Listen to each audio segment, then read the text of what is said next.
تجموا منا في الولاد، تجموا منا في الولاد. معلش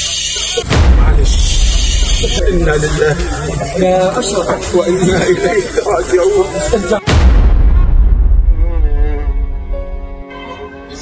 حمزة استشهد، ما قدرش عفراقي من محمود وشام وآدم، راح. صارت الضربة على راس الشارع اللي احنا قاعدين فيه، طلعت على السطح أصور، معرفش إن أخويا هو المستهدف.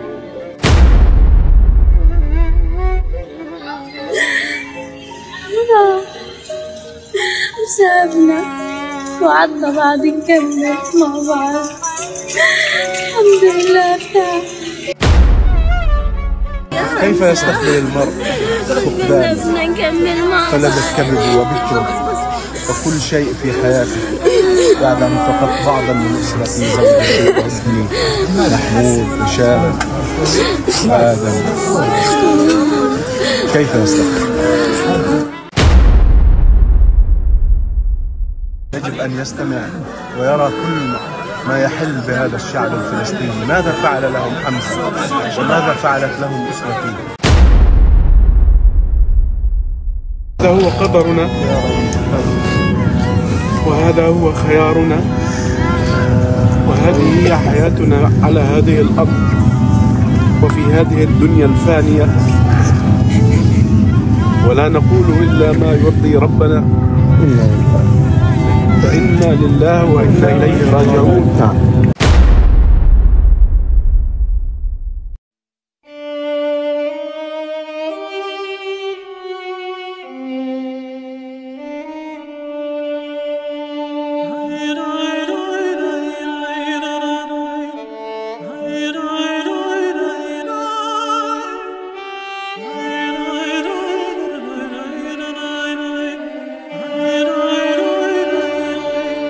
هل في طريقة للرجوع للحياة بعد الحقيقة وبعد اللي شفناه، بعد انعدام الإنسانية والرجوع للجاهلية والمشاهد المأساوية وكل اللي عشناه؟ ازيكم؟ يا رب تكونوا بخير دايما. صبر وصبروا. إنا لله يا أشرف وإنا إليه راجعون. تدمير بيوت ومفيش بيت فيك يا غزة لسه واقف على رجله. تهجير والكل قاعد في خيم.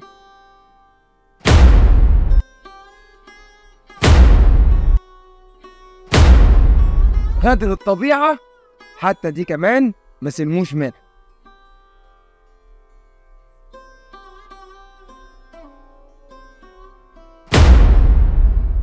جوع وطينهم بتصرخ وأطفالهم بيستنوا حتى وبيشحتوا اللحسة.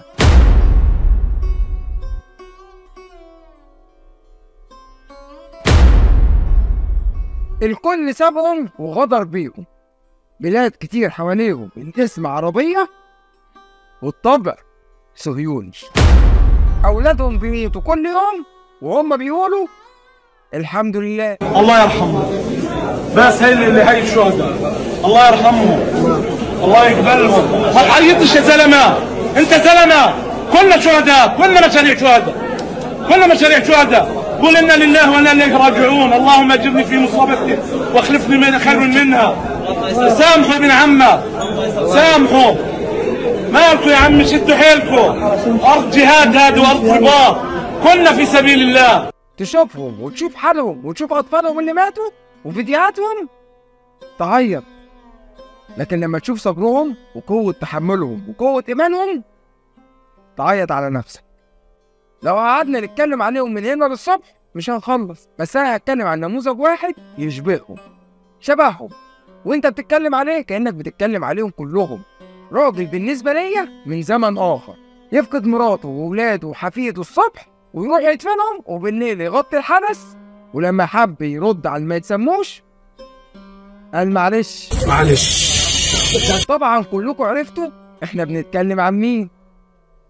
فخر العرب بدون مجاملة، بطل صبور مؤمن، وافتح القوس وقول زي ما انت عايز تقول قول. الاسم وائل حمدان إبراهيم الدحدوح أو الشهير بابو حمزة. المهنة صحفي فلسطيني ومراسل في قناة الجزيرة. اتولد ودرس في مدينة غزة وعاش معظم حياته في المدينة الأسطورية غزة. واعتقلوا المحتل 7 سنوات، يعني المحتل ضيع من حياة وائل 7 سنين هدر، ويا ريته في الآخر سابه في حاله علشان يوم 25 أكتوبر يحصل ضرب البيت وائل الدحدوح، فتموت مراته وابنه وبنته وحفيده، علشان الخبر يجي لوائل الدحدوح وهو في شغله وعلى الهوا مباشرة زي ما انتوا شايفين. مين هي اللي عندك؟ مين هي اللي عندك؟ بنتك يا زلمه. ايش اسمها يعني؟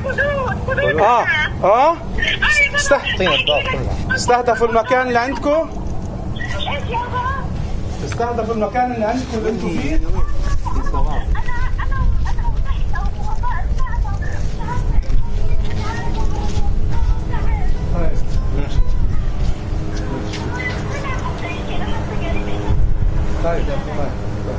علشان يظهر علينا وهو بيودعهم بالفيديو ده.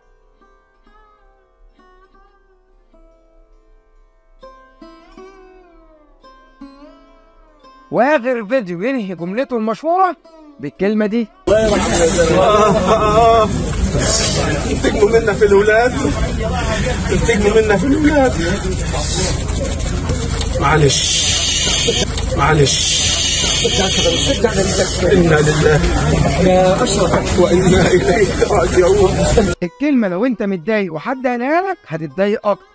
وائل بكل بساطة وإيمان وصبر قالها ولخص بيها كلام كتير قوي ومعاني اكتر.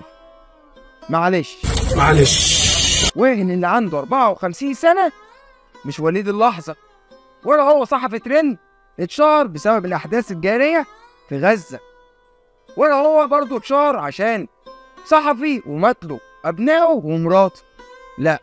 لا ده المحتل حبسه 7 سنين وضيع من عمر وائل 7 سنين، وكمان لما حب وائل يسافر عشان يكمل دراسته بره المحتل منعه من الخروج من غزة.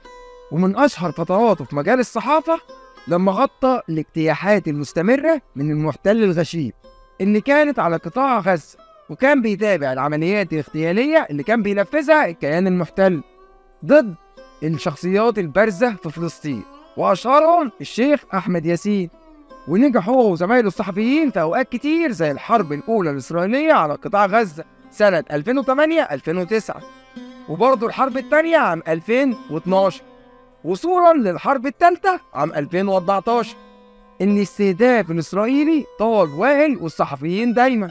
أيوة زي ما أنت سمعت، المحتل مش بيكتفي بالنساء والأطفال اللي بيقتلهم في فلسطين علشان يمنع النسل، لا ده كمان بيحاول إنه يخلص على الصحفيين عشان فلسطين ما يبقاش ليها صوت كمان. يوم 25 أكتوبر كان بيغطي وائل والصحفيين الأحداث اللي بتدور في غزة، والساعة 8 مساء كان في بث مباشر مع مذيع قناة الجزيرة، وهو بيكلم المذيع تجيله مكالمة تفيد إن المنزل اللي أسرته نزحت فيه في مخيم النصيرات تم كسره، وده خلاه يسيب البث ويجري على أسرته وهو مفزوع علشان يموت في اليوم ده مراته وابنه وبنته وحفيده، علشان وائل يقول كلماته الشهيرة: انتقموا منا في الأولاد، انتقموا منا في الأولاد. معلش. علشان يطلع علينا مندوبة البيت الأبيض تقول إن قلبها منفطر على ضحايا أسرة الصحفي وائل الدحدوح وعلى كل المدنيين في غزة يا عيني، ومعربة عن مواساتها للصحفي الفلسطيني ولكل ضحايا غزة، ومعربة بقى عن ألامها وحزنها والكلام اللي أنت عارفه ده. يا سلام، تقتل القتيل ويمشي في جنازته.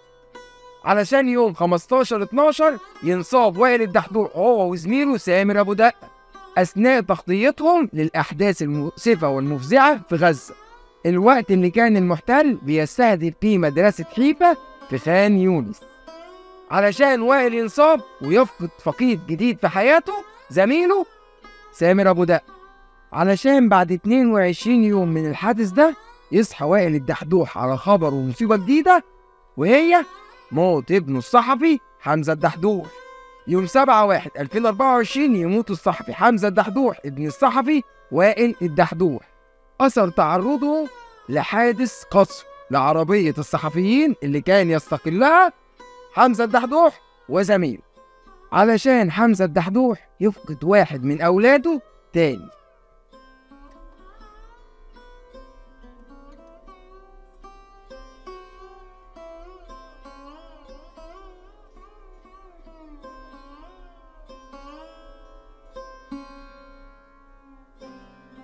علشان يبقى وائل فقد 3 من أولاده وحفيده ومراته. وائل راجل أسطوري زي جميع رجالة فلسطين. فلسطين اللي مفيش بيت فيها بيفقد شخص بس عادي زي باقي البشر، لا، ده شخص بيفقد مجموعة، بيفقد ولاده وبيته وكل حاجة. ربنا يصبرك يا أستاذ وائل ويصبر كل بيوت أهالينا في فلسطين، وربنا يعوض كل روح فقدتها غزة من الشهداء بالجنة وبالفردوس الأعلى إن شاء الله. وإخواتنا اللي هناك ربنا ينصركم ويثبت أقدامكم. اوعى تبطل كلام عليكم. لسه غزة بتتباد، لسه أطفال غزة بيموتوا، لسه أطفال غزة مش لاقيين حتى اللقمة الناشفة اللي تسد جوعهم. فأنت ما تنساش تدعي لإخواتك في غزة، ربنا ينصرهم ويثبت أقدامهم. ولو قادر تتبرع عليهم بأي حاجة هم بجد يستاهلوا. وفي الآخر ما تنساش تصلي على النبي عليه أفضل الصلاة والسلام. وفي الآخر فضلا وليس أمرا ما تنساش تتابعنا على جميع وسائل التواصل الاجتماعي، الفيسبوك واليوتيوب والانستجرام. وما تنساش تصلي على النبي زي ما قلت لك. سلام.